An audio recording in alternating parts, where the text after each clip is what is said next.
So now we find out how Miss Electra's making all this extra money for her diamonds and her pearls and the furs.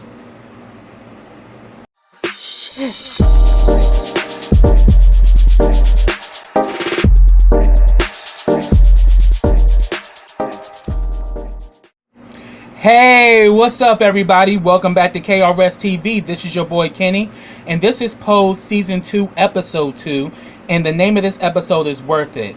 Let me first announce that after the rave reviews of Episode 1, Pose has already been approved for Season 3. I am so excited. This is a major accomplishment. It shows that this show is a major hit. It really tells the story of, not only the ballroom culture, but also the emergence of the LGBTQ movement and, how, the ballroom culture has shaped pop culture as of, today, and it's just an amazing accomplishment, and I'm so happy for the cast and crew. Congratulations. I'm glad that you guys have been approved for Season 3. I mean, I'm literally at the edge of my seat every episode. So, shout out to Ryan Murphy and everybody that's a part of the creative process, the cast. You guys are killing it. The opening scene is at the ball. They're playing Jody Watley, Don't You Want Me, which is my jam. And the category is fashionable femme queens. And in this category, because we remember from the last episode, Elektra has now went to the House of Veracity. We see that Lulu is literally, she pretty much got her titties out. She got the real hair, and she had like this big skirt on, and she literally removes the skirt, and then she has on this two-piece, and the damn skirt was just sitting there, like a tent. That shit was crazy, and that was the first damn trophy that Veracity won, and it was also because the fact that Elektra has been investing in the balls. Pretel also announces that there's going to be an Eros inaugural ball, and it's all about love. So mother and fathers of your houses, get ready to be slaying these looks, and for this inaugural Eros ball. So yeah, once he kind of congratulated Elektra for upgrading her house, that damn Candy and that damn Lulu was not having it, because them damn bitches are spiteful and they mean, and they don't want nobody getting no shine. And she was like, don't be smelling yourself, bitch. You only been here for a few weeks. And Electra's like, well, a praise for one is a praise for all. She's like, and we also know that them damn fur collections has expanded ever since our days of abundance. Where you getting all this extra coin from? You ain't getting paid that much to walk the tables, bitch. And then she was like, well, darling, I'm doing the night shift. She's like, Indochine closes at 11. It's now midnight, bitch. And then that damn Elektra was like, well, darling, how do you know? We'll never let the likes of you in. I was like, oh shit, that damn Elektra is so fucking shady, it's crazy. And then we see that once Elektra's walking out, Blanca says congratulations. She says that save it for someone who needs validation, you hag. I'm like, you are such a bitch. And then we come to find out where Elektra's making her extra money. She's working at this underground club called the Hellfire Club. And we see that Miss Elektra is a dominatrix.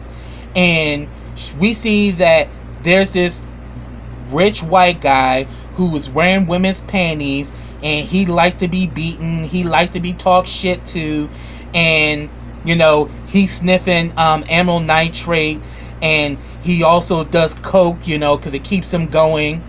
And she's like, well, first of all, I don't like drugs, and I don't approve of them either. And he says, well, you do charge per hour, don't you? And she was like, and she was just talking big shit, whipping him with the whip and all of that. He was loving it. So he was loving the pain. And she says, you do charge by the hour, don't you? And she's like, Continue. I was like, that bitch getting that money. And she pretty much, she's out afterwards. She counting all her money with the rest of the girls that work at this club. And she's like, wow, I'm making double the money that I had and that, that I've ever made in months. Like, this is everything. So she's making big coin. And they was like, why don't you just leave Indochine? And she's like, well, nah, I'm going to keep both. I'll keep one for the money and then the other one to keep my name on the list of the rich and famous. Pretty much 4 days a week, and I'm making all of this. This is everything. And they said, yeah, our business here been booming ever since the AIDS epidemic. Hand jobs have replaced blow jobs. And she's like, I feel bad for some of these guys, though. Some of them turning to drugs. So they too scared for pleasure, so they turn to pain instead. And she's like, shit, I don't feel sorry for none. I don't never feel sorry for any man, But with all this going, she was like, I'm Tony the Tiger, and I feel great. I was like, damn. But I'm just kind of looking at this, and I'm like, this shit is not going to last. And this shit going to come back to bite Electra in her ass. And I'm letting you know, she going to end up going back to Blanca. I'm already seeing it happen. So then we get a scene with Blanca and Angel. Blanca is about to meet with this landowner, so she can get her own shop. Angel immediately was like, oh no, boo boo. But she's like, this is like my promo look. What you think? She's like, boo boo, if you're gonna get your foot in the door, you cannot be clockable. You gotta sell fantasy, honey. And she's like, and she pretty much was like, child, don't make things harder. Do you like, shoot, I try to lift whatever I can. We not gonna do these rags. So she started throwing away Blanca's clothes and was like, no, boo boo, we gonna give you high proper fashion. And and besides, mother needs the storefront so she can pay the rent. And she pretty much tells Angel that she's going to make an excellent mother. And I completely agree, because we starting to see that Angel's, has become more insightful and she's more sharp. And I'm all here for this new role that Angel is becoming. She's becoming more confident and more assertive of who she is. So then we see that Blanca goes meet with the realtor. And it's this nasty, rich old bitch named Miss Norman.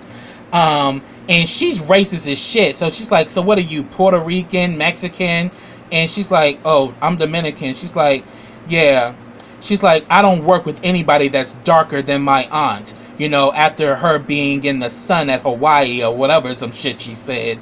And then she says, but Dominicans are good. They are hard workers, so I can work with that. Pretty much tells Miss Norman that she's going to make this her new salon. She has a huge clientele at her last job. And then she says, well, it's Miss Norman. I'm divorced. My husband, he's half fag.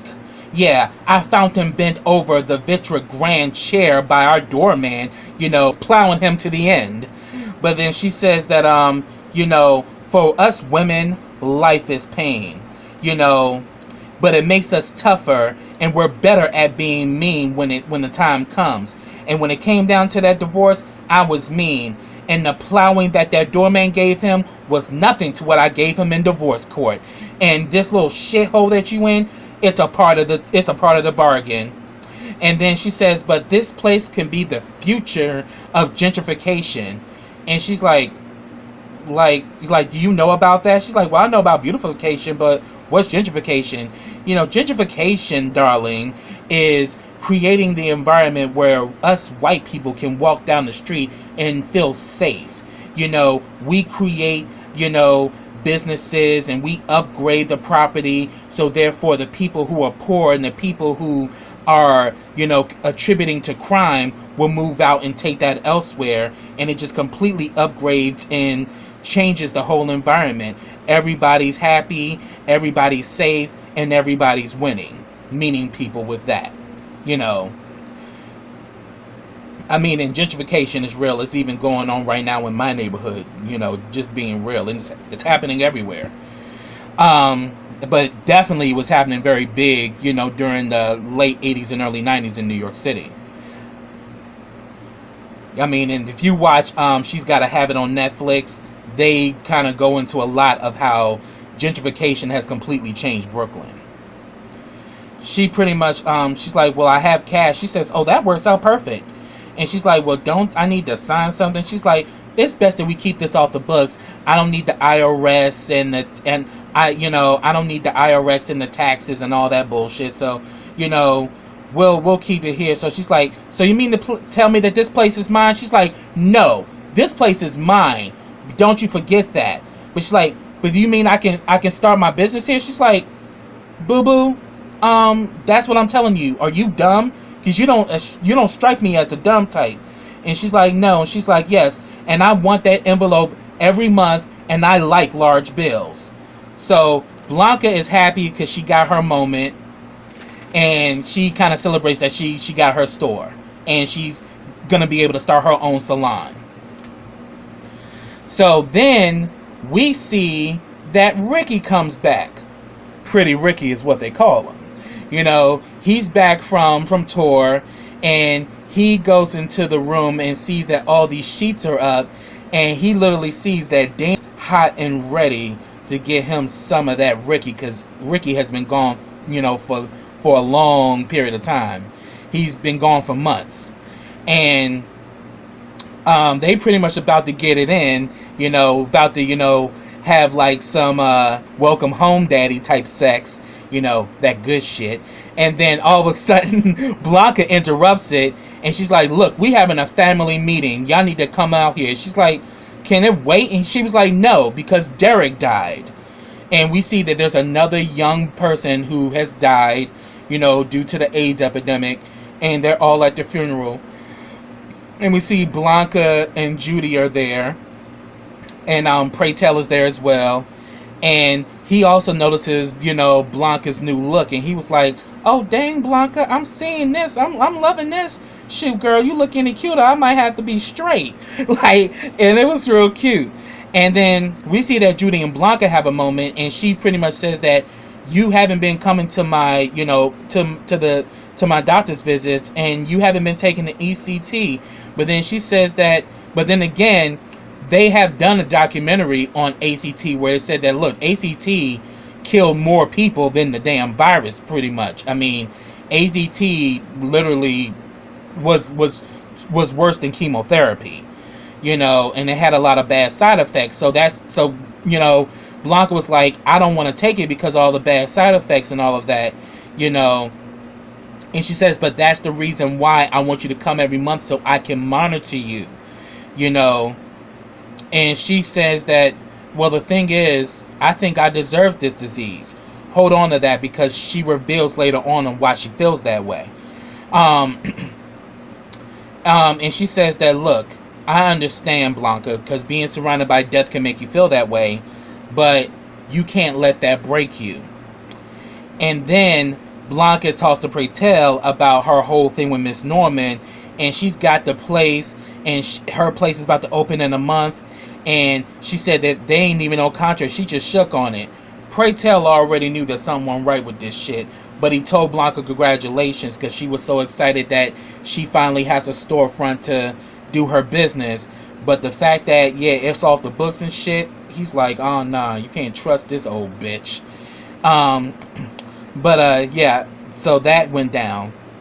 And then once she gets home, she sees that Damon, Ricky, Lamar, and Cubby come in. They were hanging out and they all drunk and shit. And she's pissed off because they didn't attend Derek's funeral. Like, here it is, you guys out here doing all this bullshit instead of being there for our community and supporting Derek. Ricky's like, well, you wanted us to be sociable, so that's what we did. We went to the Palladium and we started voguing, and then all of a sudden we all just kind of filled in, and next thing you know, we was the life of the party. We got free drinks all night.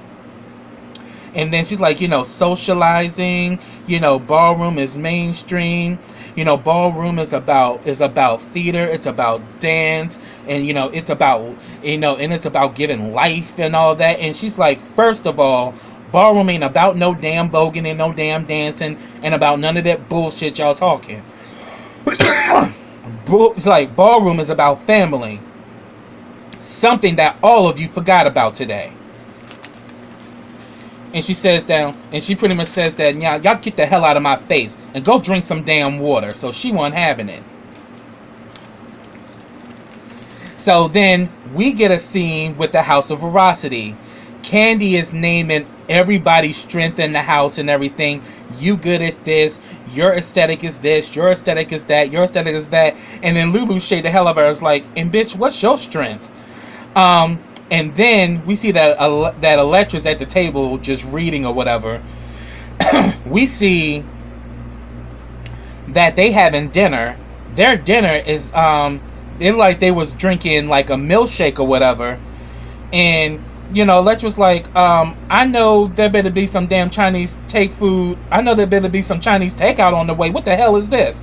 And all of a sudden one of the girls was like, oh no, we don't have no MSG. We're all dieting. It's like, so if y'all dieting, why the fuck are y'all drinking a milkshake? And she was like, oh no, it's not a milkshake. It's Slim Fast. Give us a week, woo, we'll take off the weight. Y'all remember that damn commercial? She did that shit. I was like, I remember that shit. Slim Fast, just in a week, woo, we'll take off the weight. I remember that shit. That I fucking fell out when they did that. I was like, oh shit, that brought back so many memories. I was like, 'cause I remember that damn commercial. So, pretty much, she was saying, so, this is what we have for dinner? Like, seriously? And pretty much, Candy is so happy that she at that it's her house, because, her and Lulu are like, they're both house mothers. And so Candy was like, well, honey, it is what it is. It's our house, our rules. And it's a lovely house. And the food represents that. She's like, bitch, I broke my piggy bank to pay the rent, so all we got is Oval Ravenbarker, Slim Fast, and I had to get my manicures because my nails was the hell. And then all of a sudden Lulu's like, well, honey, it's not about the food, it's about communion, conversation, and sisterhood. I was like, oh god. And then they up there eating hot sauce too, and old girl was like, oh yeah, the hot sauce is to help speed up the metabolism. And then all of a sudden, you could just see that Electra is just disgusted with this shit. And she was like, darling, I need more closet space because the little closet that you gave me, I'm only able to store my hat and gloves, but I'm not able to store my other things. And she's like, honey, the closet in the room is mine, and I share that with Lulu. Are you going to share those damn refineries with us? Because if you're not, use the space under your bed if you need it. And she was like, you actually think I'm going to put my fineries under the bed? She was like, first of all, honey, and then this is Candy talking, this is my house, my closet, and it's allocated. You a guest, bitch. You ain't talking to Blanca, okay? So remember that shit.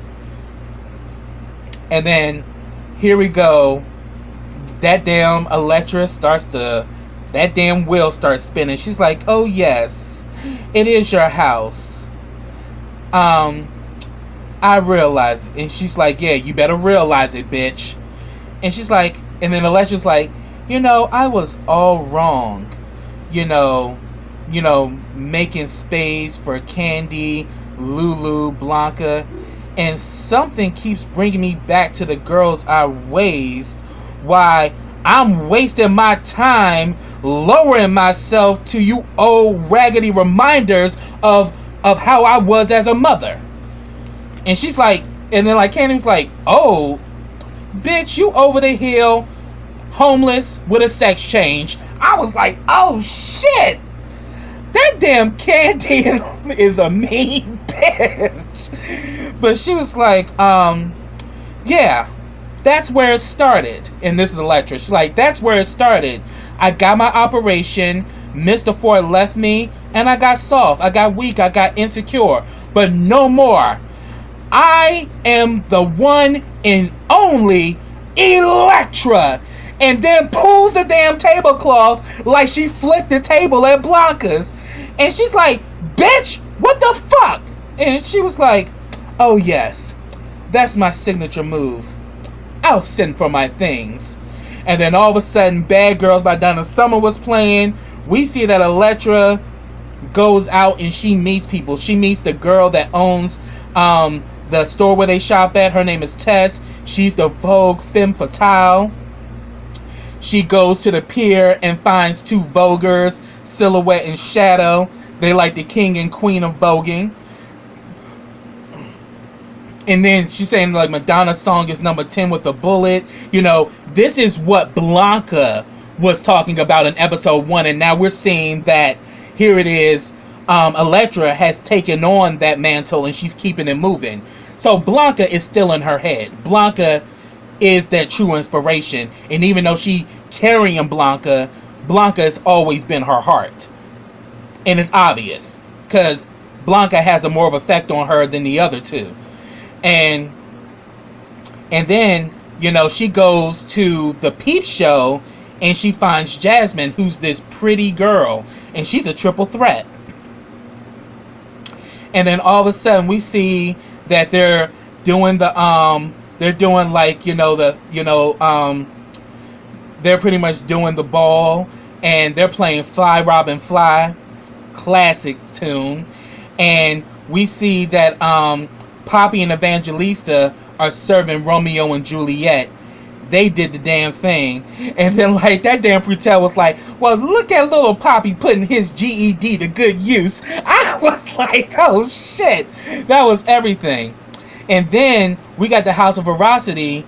You know, we see that they did Cinderella. And I have to admit, Veracity did this shit.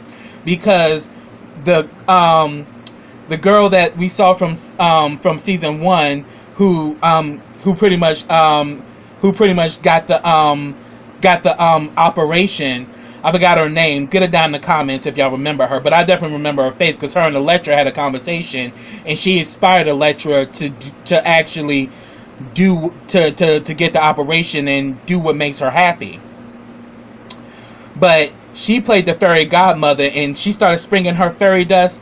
Old girl went from having the rag, she took the rag off, and homegirl spinned, and she just spinned and turned that shit into a damn, and literally turned into, you know, Cinderella going to the ball. I was like, that shit was everything. I was like, bitch, you better get it. And then all of a sudden, the damn lights shut off. And also Carol was like, what the hell is going on? Who forgot to pay the damn light bill? Electra enters with her new house in the middle of the category. And of course, everybody's like, what the hell? You just can't come in the middle of the category and just disrupt this shit. But at this point, Electra's had it with everybody, so she's going to make a stunt because that's just how Electra is. You know, so all of a sudden, it gets to the point that Candy and Electra, Candy pull out her hammer, Electra pull out her blade, and they literally fighting back and forth, and security, you know, forced them off, and you know, pretty much, you know, when they was going back and forth, Candy was like, I'm gonna give you your 4th facelift, you bitch.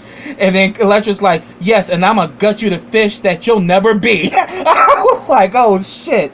Security breaks them up, and you know, Electra's like, I just want to introduce my house. And she's like, well, he's like, well, the judges have it. Hell no. And she pretty much names that her new house is the House of Winter. And we see that them shady little bitches, Lamar and Cubby, who was with Evangelista, oh, they ran right up over back to the Electra and was like, oh, we want to join your house, mother. That house over there is Banshee. I was like, oh my god, like, y'all are some This is like their third time switching houses. They was with Abundance, they left Abundance for Veracity, then left Veracity for Evangelista, and now they left Evangelista for Winter. They done been through 4 houses in 2 seasons. Them 2 little bitches need to have their heads cut off because they fake as shit. And even like, and then all of a sudden, like, you know, Pretel called it out. You house hopping bitches, this shit is above my pay grade. I need a break. And then all of a sudden, Climax plays, I got a meeting in the ladies' room. And then we see that this dude named Chris starts flirting with Damon and wanted to buy him a drink. And he's like, no, I'm good. He's like, and he's pretty much trying to put the moves on him. And he's like, and he says pretty much, you know, he's like, you know, you really kind of, you cuter than I thought. And he was like, he's like, dude, I'm taking, like, go somewhere with that. And he's like, honey, there never are. But he's like, you know, then he said that, but the funny thing about it, you're cuter than I imagined. And he says that, oh, so what, you want to tell me that you saw me in your dreams? And he's like, oh no, I saw you in photos. I was a bunkmate with Ricky on tour. And he's like, oh, that's funny, Chris, because he never mentioned you. And he's like, yeah, guilty for a crime no one knows you committed. And he's like, man, I trust Ricky. He would never do that to me. And he was like, please. He's like, please, your man's a liar. I fucked your man all summer and everyone knows it. You know, was just rubbing it in. And I'm like, okay, this bitch is doing the most. And it's kind of obvious that this happened because Chris wanted it to be known that he was sucking Ricky's dick during no tour. And again, Ricky. Pretty Ricky is what they call him. I mean, come on. Like, but then again, it's like Damon has gotten so wrapped up in this relationship, he ain't trying to see the smoke. So, and he says that yeah, he had told me that you know, that you didn't suspect anything, but that gut you got is telling a different story. So then he asked Ricky. Ricky, of course, denies it. Like, he gonna tell the truth that he was fucking around on him. Like, and then I'm like, boo-boo, like, honey, you're just in denial, honey. Like, what do you think was happening when you couldn't reach him? Playing cards? And he's like, yo, you need to get the fuck out of my face. And he's like, and you need to drop 10 pounds. Damon whooped Chris's ass. Beat his ass down. And then all of a sudden, Pray Tell just had it because, you know, one, he had to deal with Candy and Elektra fighting, and now Damon and Chris fighting and shit. He's like, you know what? I'm shutting this shit down. Get the fuck out of here. Get out. Y'all up in here supposed to be competing. Y'all fighting each other and shit. We got all this crazy shit going on out here, and y'all could be in here fighting each other. Get the fuck out. Like, Pray Tell was through. They get back home. Blanca is like kind of being a referee between Ricky and Damon because they screaming, going back and forth. They have the explosive argument. Ricky is denying it, that didn't happen. And he says that besides, all the dancers are gay anyway. He's like, you told me they were all straight. Bitch lying. And and then here it is, you convinced me, you know, to not use a condom again, because I thought we were being monogamous. And we kind of see that Blanca is pissed off about that shit. And he says that, come on, ain't nothing like that. I just didn't tell you about Chris because you always so jealous. He's like, when have I ever been jealous, Ricky? Oh, I'm the crazy one. You never jealous. Okay, I'm tripping. I'm like, oh, yeah, oh, wow. So we kind of called it last season that damn tour was definitely going to be the detonator of their relationship. And we kind of saw it, you know, throughout this episode. So we see that Miss Norman is giving this interview, and she got her little 2 dogs with her. One dog is named Cash, the other one is named Credit, and she's pretty much saying that, oh yes, and I was told that I can control the editing and that it's not a smash piece. But then she says that it's about, you know, empowered women, you know, who have kind of built themselves up after a divorce. And she says that, look, I'm one of the leading female real estate owners in the city. Hell, probably the damn country. You know, and the thing is, we have a lot of efficiencies that we control. Then we see this dude Jonas comes in, who's supposed to be her executive director, but he's wearing a damn jumpsuit. And she's like, darling Jonas, you're an executive director, put on a suit. And he's like, look, I got your collections for rent. I'm like, and she pretty much, excuses the interviewer, and she's like, oh yes, but Jonas is our executive director. He manages our he manages our, properties to make sure that they, they pay their dues and all that. And then all of a sudden, when she got alone with Jonas, she's like, you fucking idiot. Don't ever flash your money in front of a damn reporter. Like, you want the IRS to come for our asses? And besides, why are you dressed like that? You look like a mafioso. And he tells her about Blanca. Your new tenant? It's a guy, right? You talking about the Dominican? Like, yeah. You're so busy looking down on people, you don't even spend the time to look at them. It's a guy. And she's like, well, he has to go then. So Jonas goes to the store, gives Blanca back the money, and says that you gotta go. My mom says you gotta get out of here. So Jonas is her son. And it's just like, they are a fucking crooked ass family. So Pray Tell and Blanca have a conversation. She's like, and Pray Tell said that, first of all, you need to stand up, because if, for the, evicting you with no probable cause, like, that's illegal. And she says, well, then Blanca's like, well, the thing is, there's no paper trail, so she can pull any stunt.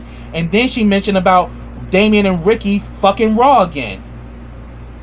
And then Pray Tell kind of called it. Now, gay black boys were not trained to have self-love or self-belief. And besides, even if he was to protect himself, Damon ain't thinking about tomorrow when he's laying next to Ricky. Pretty Ricky is what they call him. So that's saying, she said, and Pray Tell was like, look, we've been there. How do you think we end up here? We've been down this road. And it's like, look, they need to learn from your mistakes, so they don't do the same thing. They'll make smarter choices. And then Pray Tell's like, exactly, you're their mother. You need to be an example. Right your wrongs. Defend yourself against that bitch of a landlady. If you don't defend yourself, how will they learn to defend themselves? So I'm like, that struck a chord. So we see that damn Miss Norman, comes in her limo. They kind of hit a pothole. She comes out all mad and shit. And pretty much she was saying that, oh, you're trespassing. You need to get the hell out of here. She says, first of all, I paid you my first and last in the security deposit, so I at least got this space for 2 months. And she's like, you deceived me. I mean, I would rather work with murderers and thieves than to deal with a liar. I'm like, oh, you evil bitch. But then Blanca schooled her ass. She was like, first of all, I went to meet with the New York City of New York Commissions for Human Rights, people who discriminate against people of color, and I got a loaded pro bono. And she says that, yeah, I may not sign a contract, but I'm a squatter, and I can stay put until I get my day in court. And she's like, honey, I have Jews from Harvard and Yale on payroll, darling. And she's like, oh yeah, and I also got some Italians and Russians who can be very persuasive, and she's like, are you threatening me? She's like, only your kneecaps. And she's like, you think I'm scared of a beating? I've been getting beat down my whole life. I got more beatings than you've had breakfast, bitch. So I'm gonna have my grand opening, so walk your ass on out of here. And oh yeah, and that gentrification bullshit, I am not here for you scary white women to walk around here so that you can feel safe. So, and she's like, you'll be hearing from my lawyer. Okay, let's do this shit. It's on. So then we see the house of Evangelista. They're having dinner. And then Damon is like, I'm so glad that Lamar, Cubby, Electra are all gone. This place is getting too crowded. But then Poppy's like, yeah, but you'll have a problem when they pull stunts at the ball and we at the bottom again. And then that damn Blanco's like, yes, but we have proven that the bottoms can become tops and it's not that hard. I was like, oh shit. But then she wanted to tell them about, because of what's going on between Ricky and Damon about safe sex, and she pretty much tries to do a demonstration with a cucumber of how to place on a condom and all of that. They all joking with it. Angel flipped the fuck out. She was like, you know what? You all think you're so special. You're not. I was like, oh shit. Angel's becoming a mother. And she had Blanca's back. And Blanca shares her truth that about 83, I was just like y'all. I wanted love and I wanted acceptance. And I wanted to get it from any man I could find. So she talks about how she would frequent bars, find men, I wanted love. So I was irresponsible with my body and with my judgment. And some of the men, I didn't even know their names. And she finally confessed to them that she has AIDS. Poppy gets emotional and says that, you loved me when nobody else did. I got your back. And he's crying and he's saying that if you got a sniffle, I'll still medicine for you. Anything you need, I'm right here. I'm not going nowhere. We all will be. And they all do a group hug and everything. And then we see that Damon and Ricky get tested. And then we see that Ricky, Pretty Ricky is what they call him, looks puzzled. And I'm like, you fuck Chris. And you practically straight lied to Damon. And Damon in the back of his mind knows it, but he doesn't just want to accept it. So all of a sudden, Ricky's happy that he's negative and shit, And, if anything, reality is starting to hit Damon. And I'm like, yeah, Damon, yeah, you knew how Ricky was. I mean, after all, when you first met him, he was living on the pier, and he was pretty much fucking all the girls and the boys down there by the pier. I mean, hell, he tried to take your ass up in a smelly ass abandoned warehouse and shit by the pier. So you already know Ricky has this history, which is crazy.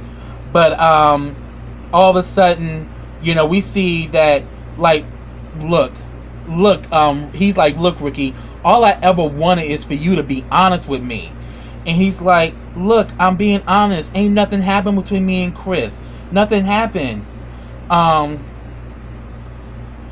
then he's like, for some odd reason, I feel like I'm losing myself. But he's like, you got school, you got the balls, you got things going. And he's like, but I don't feel good about myself right now. Yeah, because you don't put your all into a man, and this man is obviously putting his all somewhere else.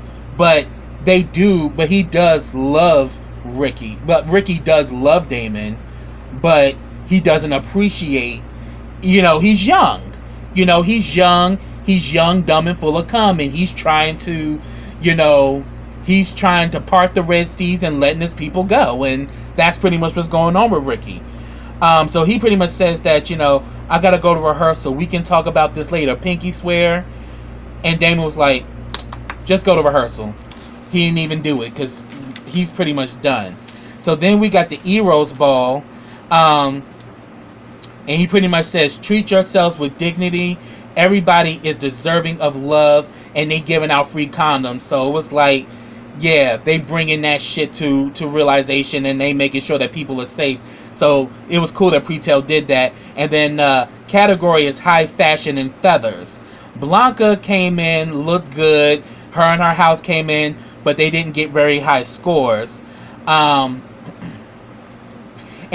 Candy, where her desperate attention-seeking ass steals wings off of one of the girls and comes out and tries to do all this shit, and she's like, and like she's just doing this shit like and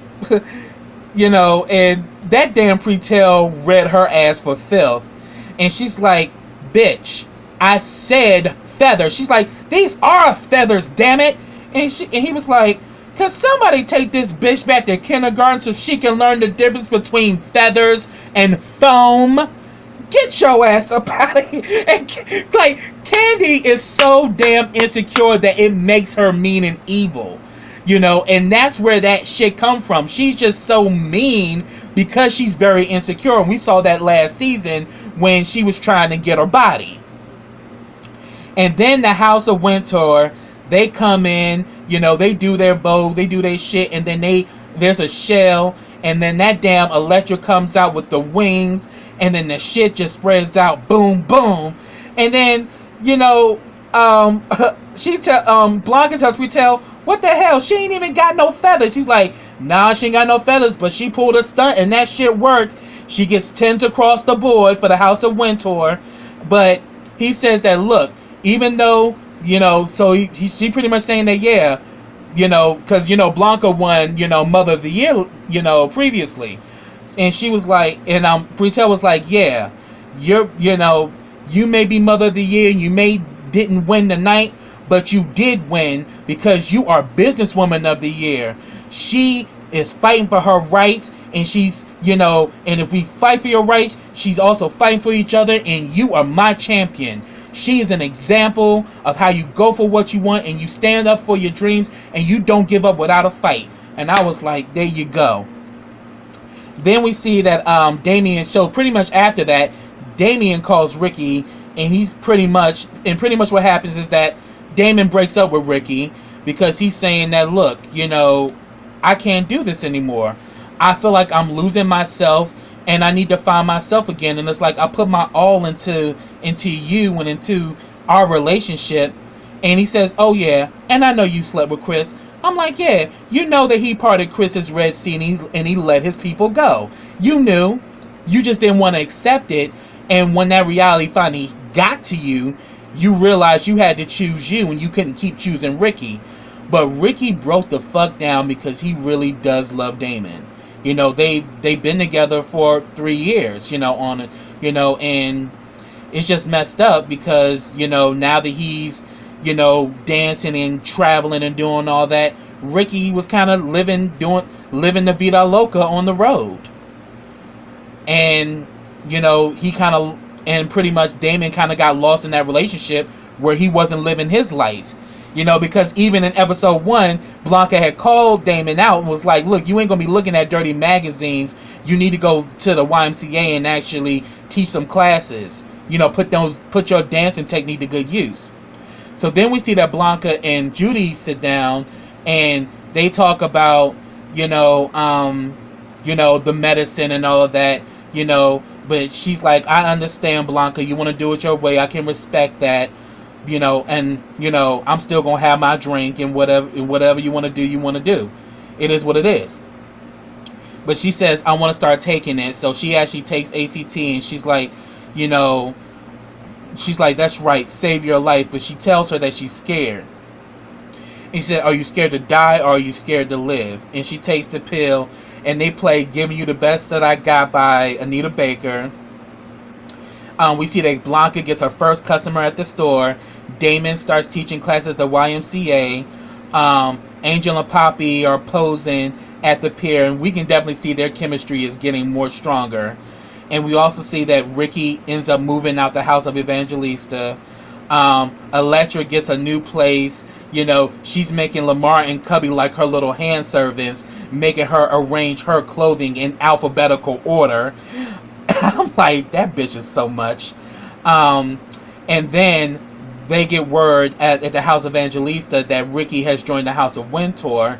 And he says that, I'm not surprised. That bitch Electra don't play fair. And Blanca was like, look, life's not fair. I beat Electra. I stood up to Fendrika. And I'm fighting AIDS. We are a family. We can overcome anything. And then the thing that really touched the episode was the end quote where it is that blood does not family make. Those are relatives. Family are those with whom you share your good, your bad, your ugly, and you still love one another at the end. Those are the ones you select. And that was actually a quote from the late Hector Extravaganza, who passed away last year in 2018. That was the episode, y'all. If I missed anything, put it down in the comments. I'd love to hear your thoughts. But subscribe to my channel. Click that bell so you get notifications every time I drop a video. Also, follow me on all of my social platforms. I have them all listed in the description box. Also, like this video, comment on this video, and share this video. And I'll be back with the next episode of Pose. So until next time, everybody, take care.